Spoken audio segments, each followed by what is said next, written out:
kids. I currently am a grad student at North Carolina State University, um, in the MSW program. I'm also an intern for Try for Resilience for you. And today, I mainly just had some interview questions about like your role in um some more like type of questions that deal with research informed when it comes to people who are in recovery and things such as that nature. Um, the first question I was just gonna ask, kind of like this basically kind of like introducing yourself, like your background and how you got into social work and things like that. My name is Stanley Branch Jr. Um, I am a person with lived experience. Um, my dad was a person with lived experience, so that's where it started over 40 years ago. And then I had my own incidents with alcohol and drugs. I mean, it's been part of my life, but as far as using myself, I had that came first time was 2007. It lasted about 2 months, and I was able to recorrect myself. And then I went through a lot of trauma from 2015 to around 2018, and then in 2019 I returned to use, um, primarily because uh, I didn't address the issues of grief when it started to happen. As you know, um, mental health therapy and things aren't a big part of our culture.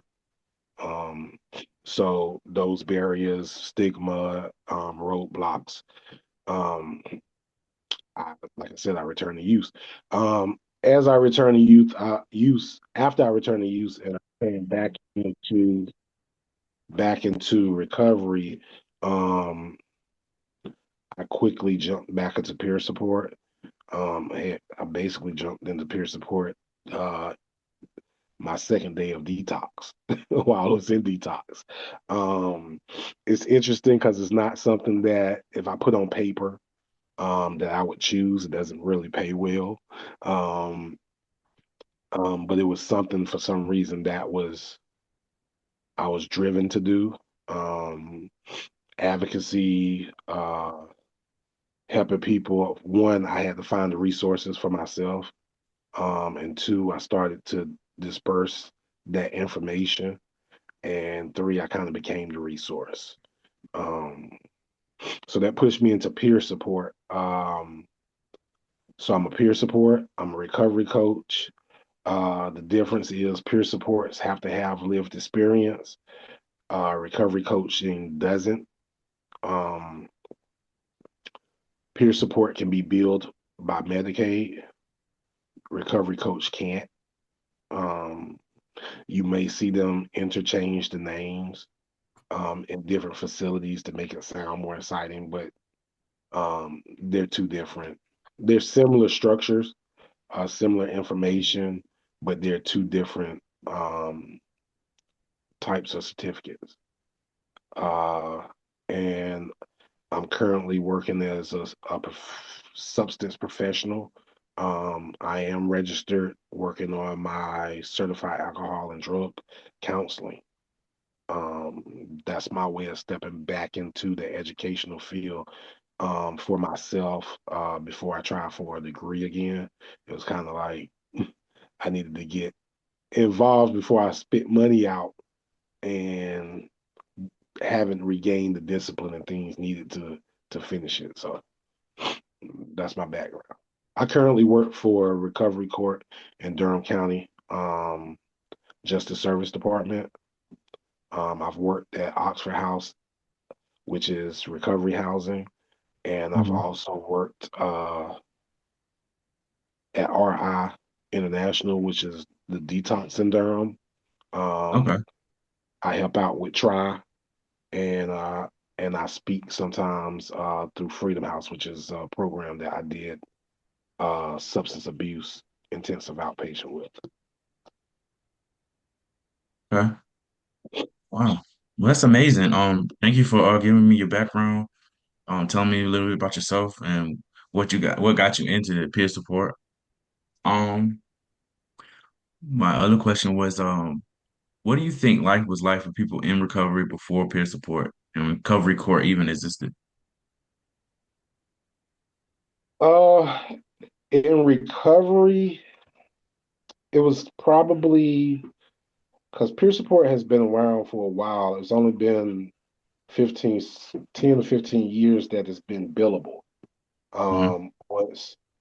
Once the social work net community kind of accepted it and Medicaid started billing. But before that, if you weren't really in a 12-step program, you probably didn't have much of peer support. Um, or let me how can I say individualized peer support where you were the focus. You may have been in the recovery house where people had similar issues, but a lot of times as people grow, they or even when they first come in, there's those two times where they're self-focused. Um, so they may talk with you a little bit, but they're really like staying to themselves. So peer support has made a big impact. Um, it has its own struggles and it's still being worked out. As far as recovery coach in Durham, North Carolina, I'm the first. I mean, as far as recovery court in Durham, North Carolina, I'm the first that they've had. I know they were trying for a while. It makes a big difference. There's stigma on both sides, right? You have stigma that layers through the community, the recovery community, and then the stigma that we put on ourselves. But the same thing from the alcoholic addict, when they come to get help, there's a stigma of if you haven't been through it, you can't help me. So that identification is very, very much needed because most alcoholics and addicts will tell you they don't care nothing about your degree. Have you lived this? And if you haven't lived in the adverse experience, they really like mentally just they feel they can't identify and will throw up another barrier. Yes, yeah, because it's hard to it's one thing studying it and reading about it, but going through it and seeing it is a way different experience. So that does make sense. I had no question about that actually. How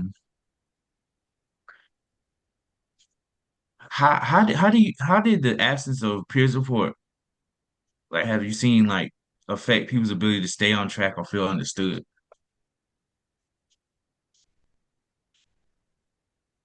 It's a it's a balancing act because of how most companies use peer supports now.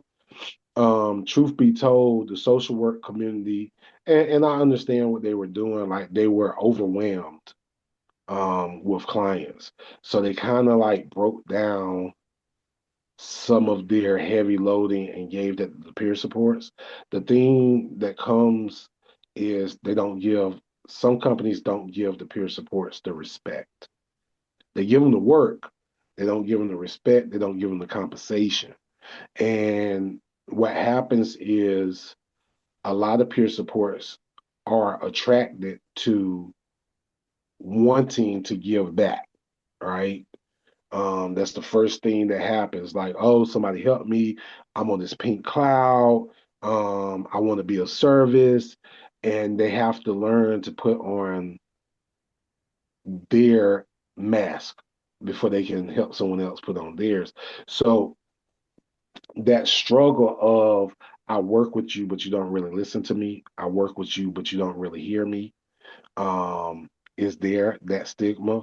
Um, that plays a big part, and it can quickly send a peer support that has not done the work on themselves. It can send them, it can cause them to relapse. It can cause them to have mental struggles. It reinforces that they may be in their mind that they're nothing but an addict or alcoholic, and they're going to always be looked at as that and not in the redemption way.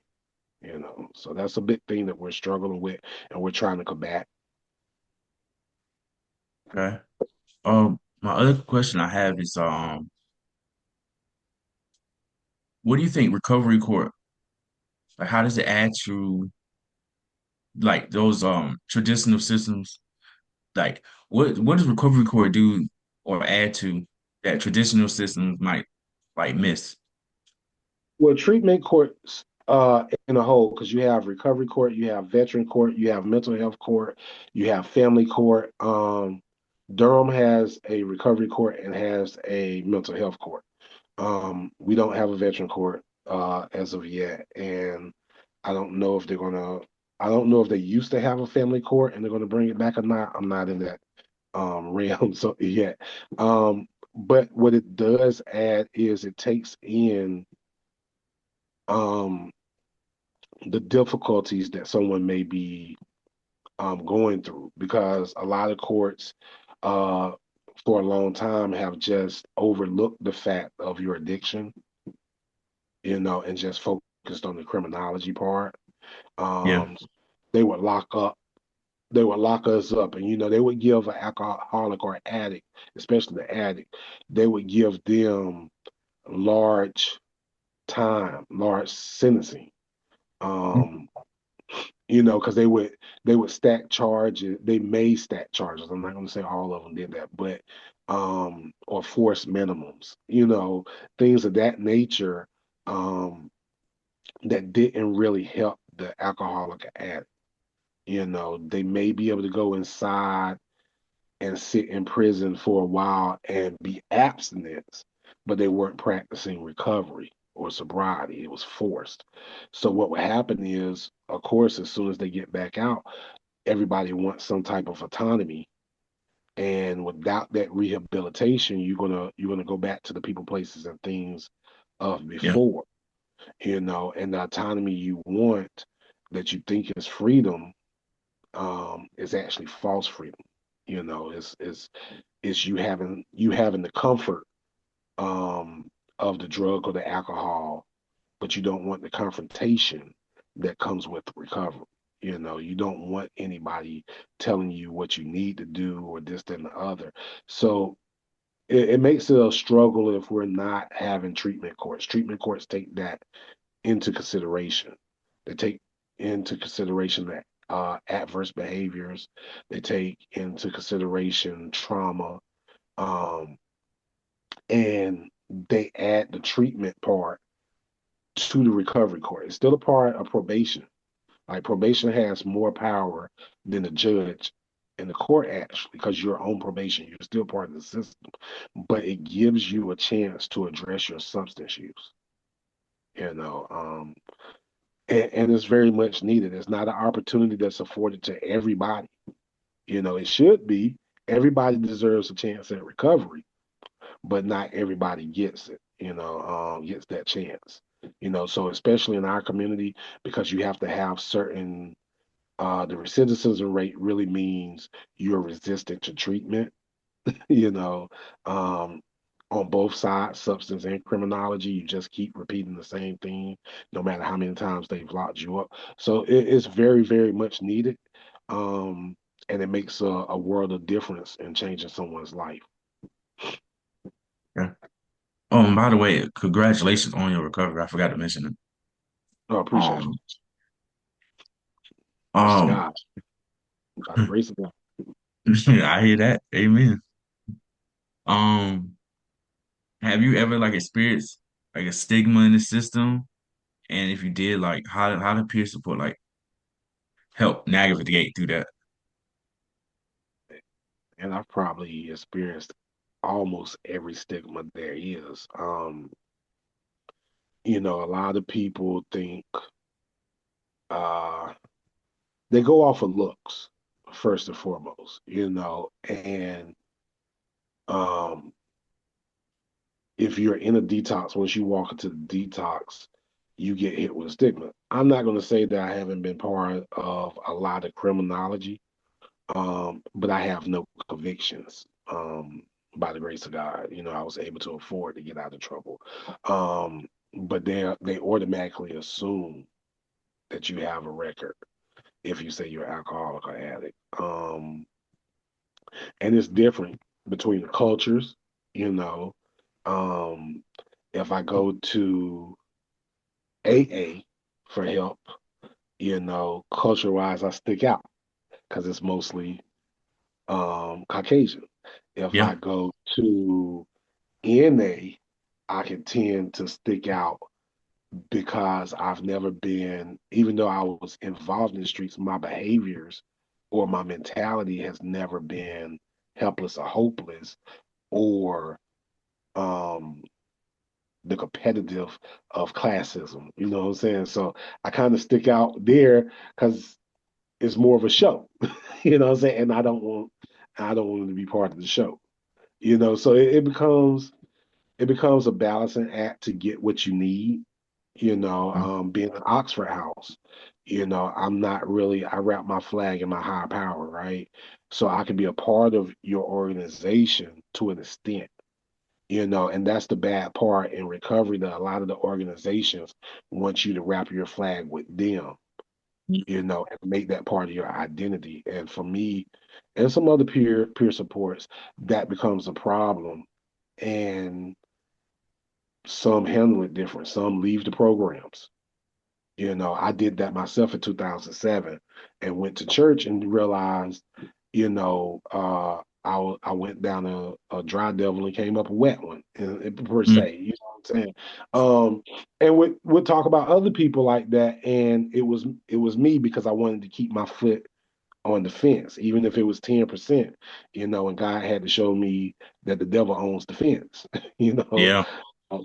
So it becomes a balancing act, and it makes you ask yourself questions every day, and you have to make a choice. What side are you going to truly be on or stay on? I don't know if I just answered your question or not. You did. Oh, you definitely did. Um, you actually answered the next one I was going to ask. Um, Liz, you already talked about that. What were some strengths you discovered about yourself, like as a peer support coach? Um, so I've always I can verbally speak, but I've always held this I'm not code switching, and part of that way that I handled that was owning my own companies so that I didn't have to code switch. But being in the workforce now, it makes me address certain things.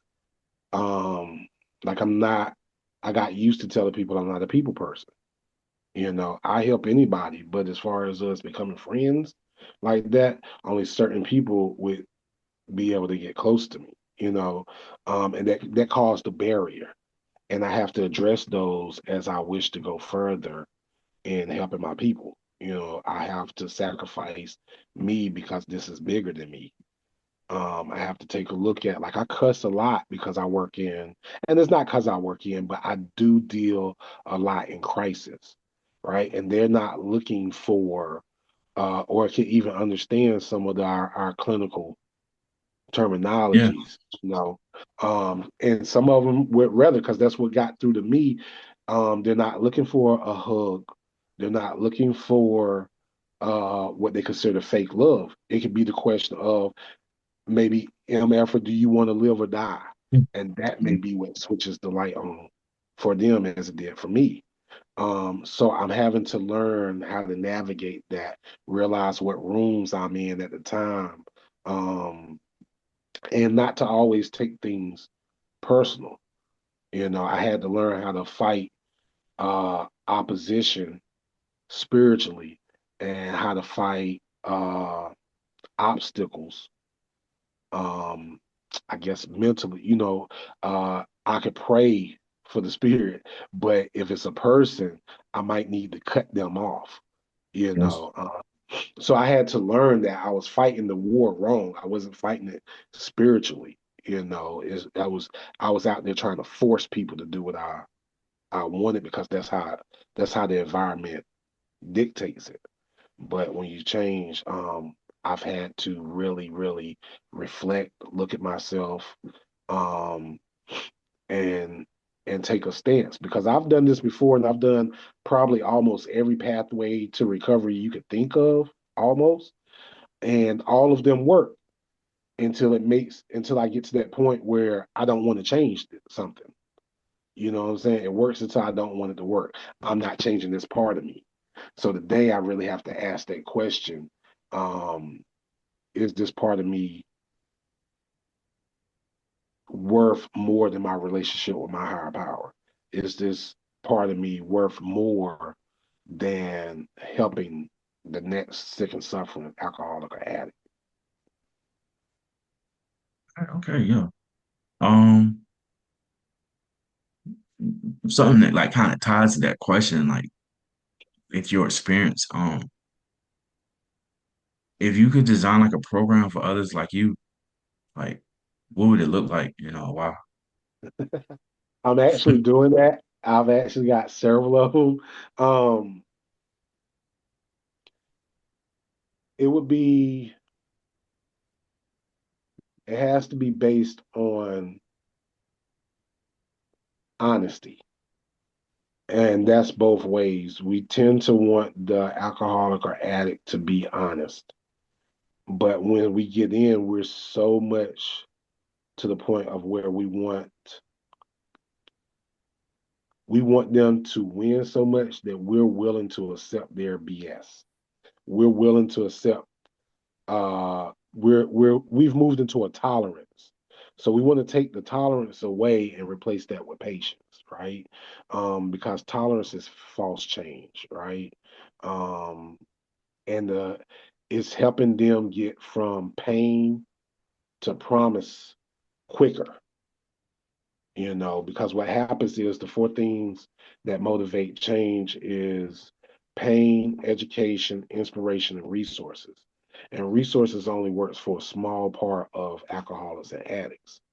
Um, Pain is what brings us in, and if we can't get them motivated or educated and inspired enough to make uh, changes fast, what happens is they uh, they get a couple of meals, they get a couple of showers, they get a couple of good nights sleep, and that pain alleviates, so they stop the work. I'm good enough. So the programs that I designed is to instill um and reframe your mind to greatness, the greatness that God created you to be. Not what anybody else created, not even what I think you may need to be, is for you to find the greatness in yourself and be of maximum service to your community through your higher power. That's the programs that we're designing. Um, it focuses on trauma because trauma is the actual gateway. Um, it focuses on being intentional and building discipline. Our recovery coaches, we're not there to transform you. We're there to point you to the person that can transform you and to motivate you to stay in the process of refinery or the diamond cutting process as long as you can. You know, it- we want it to be pure Rand, owned and ran. The one that we're creating, because I want something that's not about me, that lives past me, for Durham. I truly believe that Durham has everything that's needed to become a recovery mecca of the world. Yes. Between Duke, between Central, between the recovery organizations in Durham, if we can somehow get that to come together, we can make a great change, and people will come and be transformed. That makes a lot of sense because live dispense combining all these places because we're in a place where there's so many educated people. If live experience and educated people came together, that'd be a beautiful thing. Yeah, there's a song. There's a song that came out a long time ago when they made the movie about gangs in Durham, that was Welcome to Durham, and it had Big Daddy Kane and Little Brother, and they were saying is, we have people with hollow tips and people with scholarships, and some have both, and taking out the wrong context that can sound scary. Put it in the right context, and Durham is a force to be reckoned with. Even if you look back during COVID time, when, let's just say, the Ku Klux Klan had usually snuck into Durham, and the one time they threatened that they was going to come and they was going to march in Durham, if you look at the news and if you look at Durham's response, you had everything from gang bangers to the Islamic Brotherhood Yeah. to the professors to the blacks, whites, LGBT, and they was all like, "Come to Durham if you want to." And that just testifies to the spirit of Black Wall Street, of Durham, the integrity. I tell people Durham is like no place on earth. The heritage, Black Wall Street. My grandfather, he died when someone tried to rob his store. When my dad was like 5 years old. My dad just recently passed, right? And until a year and a half ago, my dad never disclosed what his trauma was, and that was his trauma. Now, even before I went through it, if he would have told me that back then, I probably would be like, "Man, you're a grown man. You don't suck that up and move on." But for 65 years, that's what fed his addiction. That's what fed his uh his mental imprisonment. He didn't have a father to teach him how to be a father. So abandonment, anytime somebody he would run, he would use, because the drugs and stuff is actually coping. Addiction is coping mechanism. Is trying to feel better, is trying to forget, is trying to change your reality. But God has a good way of rewiring what the disease of addiction has distorted. You know, he's not scared. He's not intimidated by our past. He's actually the specialist in dealing with helpless and hopeless minded individuals. That's why faith based um, is very important into recovery. It actually has the most success. And it really ties in what I was going to ask next because when you brought up trauma, I was going to ask what role does trauma play in recovery and like especially when it comes to race as well. You're talking about church hurt. If you look online, right, you see a lot of, especially African Americans, right? Uh, we're church hurt. Um, we are um, hurt from slavery still, um, to where you see a lot of attacks against faith base, right? It's there. A lot of people are pushing self will. Relying self, you are God.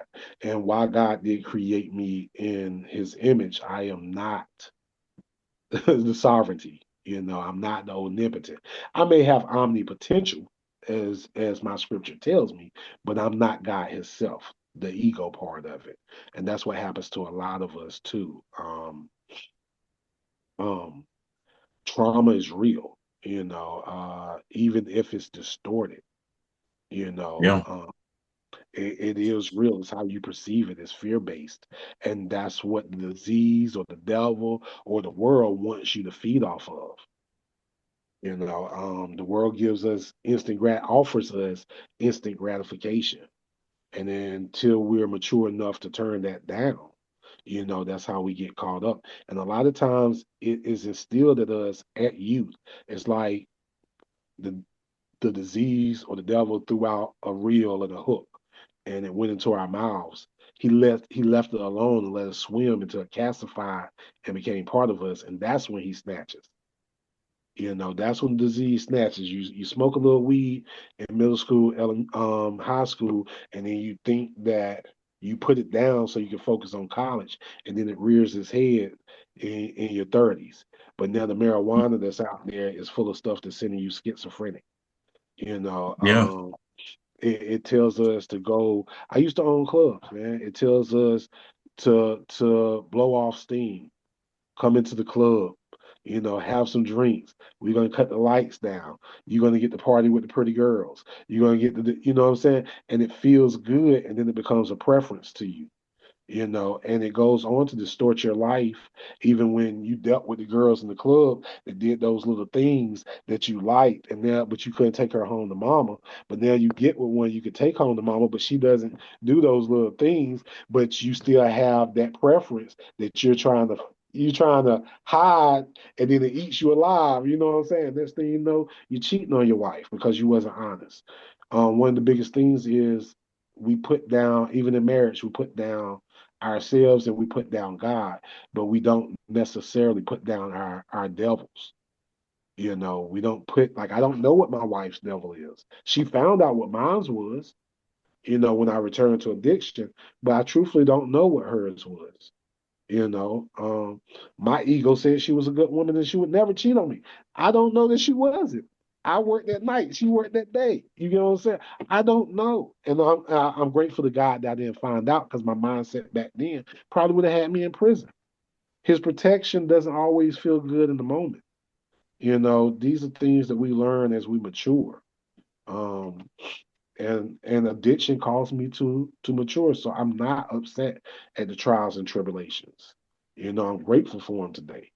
They caused me someone who thought that he had great mental strength, that he had great physical strength. It broke me down and showed me where I was weak, spiritually. So again, I don't know if I answered your question or went on a You did. tangent. You did. You answered it. You answered it. Like again, every answer you saying tied to the next question I will ask. So, what are some barriers do what barriers do you think people who face entering recovery court? And how do you feel like a peer support helps like navigate them? You have plenty of barriers. We call it recovery capital. One, most of us think we have more recovery capital than we do when we come in. Our brain is still distorted at what we're doing to other people and how they feel about it. So we think we have, and they love us, but they may be at the breaking point to where they're not supporting us no more. So you have housing, you have transportation. Um, Most of us have not paid attention to medical while we're out. So we do things like, at, since we are government funded, we're tied to I'm tied to uh, our hours of operation, right? So I'm 8:30 to 5, but I help with things like if they need ID, if they need license, social security card, birth certificates. We get them food, if we can, to because they can't. Most of them coming in don't have a job in recovery court, and we want them to focus on the treatment. So their basic necessities, we we help them facilitate them getting, to the best of our abilities. You know, which is also tricky because you want to help them, but you don't want to teach them learn helplessness either. You know, Hmm. so it becomes, a balancing act. And then for the peer supports, it's great because I only get to keep what I give away. You know, First I have to have something to give away. So my recovery and my faith has to be real, because they will see through it. They will challenge you. They will call you. They have no problem pulling your card if you're not living the life that you're sharing. You know, um, and that lived experience between them seeing you become their living proof of hope. Wow. You become the visualization.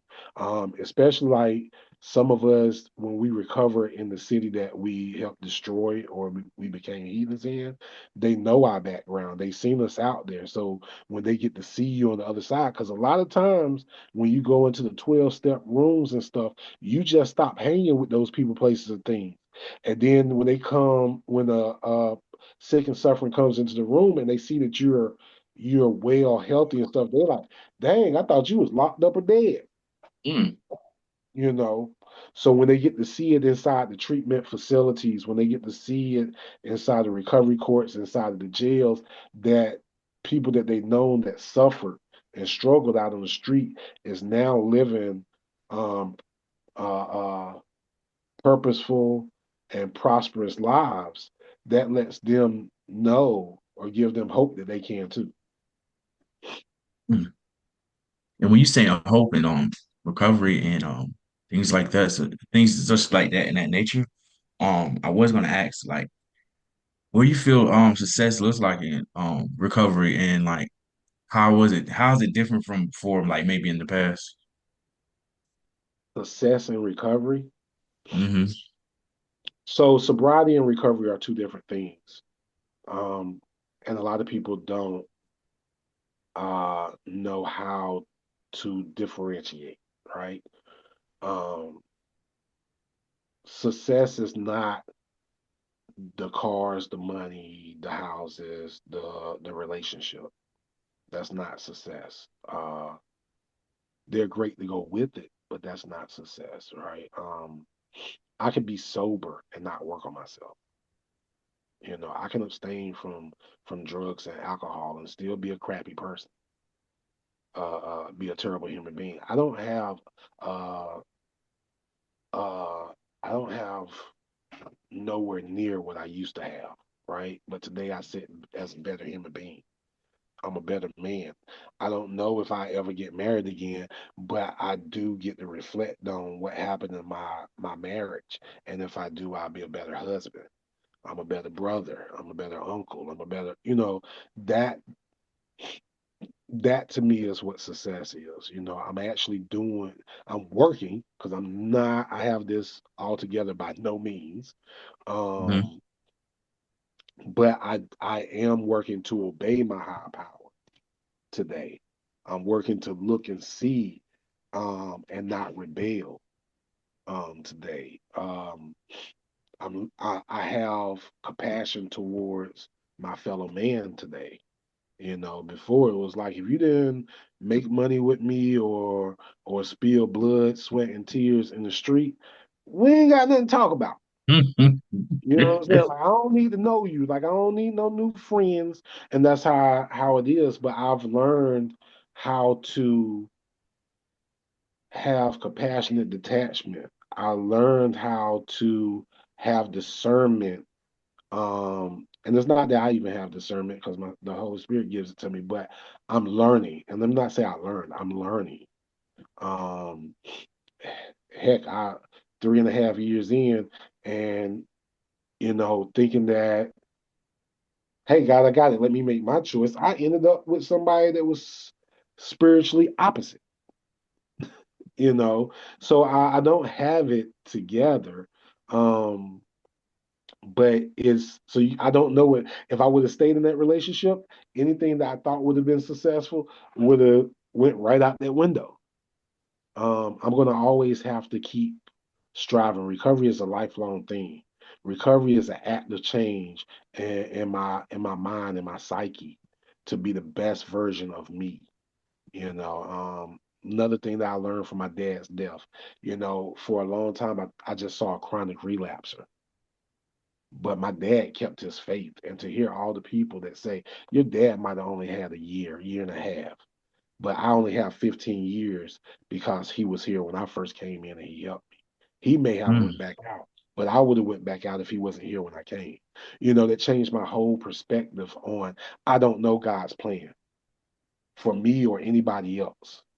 He kept the faith, he ran a good race, and he got his autonomy in his death. He decided to go into hospice. He decided how he wanted to die. He had a relationship with his higher power and he made that choice. And that was his final autonomy. He finally got what he wanted, and that was the freedom to make his choice. But that choice was made by alignment with his higher power, that his work was done, and that took him 65 years to learn that. So I can only be inspired by that and humbled at the same time that as brilliant as I might think I am, I must remain teachable. I must keep it workable and I must push forward. That was that was beautiful. That was deep too. Um, Okay. That was God, because right now I'm looking at myself like, did you just say that? Yeah. Yeah, we speechless, like, wow. Um, man, hold on. That was deep. Oh, maybe lose my train of thought. Um, how has Try supported your journey, like emotionally, practically, or like just in terms of community connection? Try has played a big part in my recovery. There was times that I probably wouldn't have been able to afford to stay in my recovery house without Try. Spiritually, Dr. Boone and Pastor Boone, their writing for health program um, played a big part of me dealing with trauma after I had the spin out. When I was at that crossroads to decide, am I done or do I want to do the work on me? It allowed me to, without with what clinical had not been able to do, with where the room singleness of purpose stops, it allowed me to deal with my nephew's death, my mom's death, my uncle's death, my other uncle's death, my other nephew. It gave me something to where I could work through those situations and come to a resolve that I could live with and move on with. There's a big difference between acceptance, right? There's two types of acceptance. There's the acceptance of it is what it is. I can't change it. And then there's a difference acceptance of when you take it to God and you work through it. There would have been a big difference if I just left my marriage is it is what it is, right? Hmm. And fronted like everything was right. And then seeing my wife and maybe she hit my ex-wife and maybe she had moved on. Maybe she was pregnant. I might have lost my mind, snapped, and did something I couldn't came back from. Heck, my mind was getting stuck on the fact that she had my $600 blender, and I was living in a recovery house. What was I going to do with that blender, right? But I kept obsessing over it. Versus once I started doing the work on it with the programs that Try had to offer, I'm no longer obsessed over that blender. I can wish that my ex-wife has the best life that God could give her. And I can ask God to let that be my burden. Don't punish her for me not being able to cope with life. You know. It gave me try has helped me gain understanding and how to seek a conversation with my higher power at my darkest points, I guess. Um, and like I said, Dr. Boone, and I mean, I would have never thought I used to be in politics, like really obsessed with politics, but to go to the affairs for the gala for the affairs of Black people, I would have never thought that. I got stabbed in 2020 and my stomach was hanging out and the doctors pieced me back together. And if you see how I'm dressed now versus how I used to dress when I had money, I my insecurities of my body and not being back in shape, I could only imagine that I would have ever got myself back into a suit. But if they wouldn't have invited me to the gala, if they wouldn't have offered to get me a suit, you know what I'm saying? I would have never been able to re-see myself in the suit besides old pictures. And my mind would have just stuck to the has been part. The that was my old life. I'd never be, you know what I'm saying?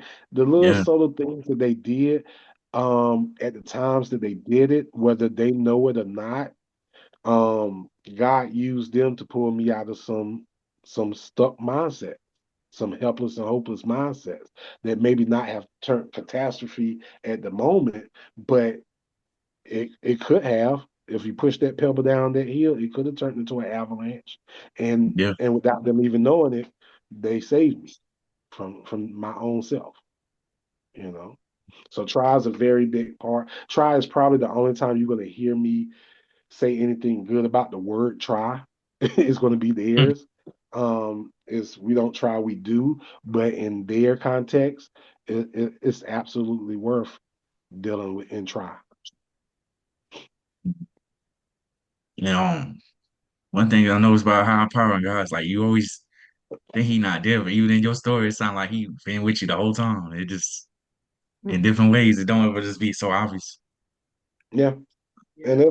that's one of the things that we miss. I'm sorry to be keeping up y'all time. That's one of the That's things that fine. we miss is we try to, even when we get back into scripture and even try to get back into the big book of this then the basic text and recovery, we're looking necessarily for our story, which is great when we first come in, that we find a community that we can identify with.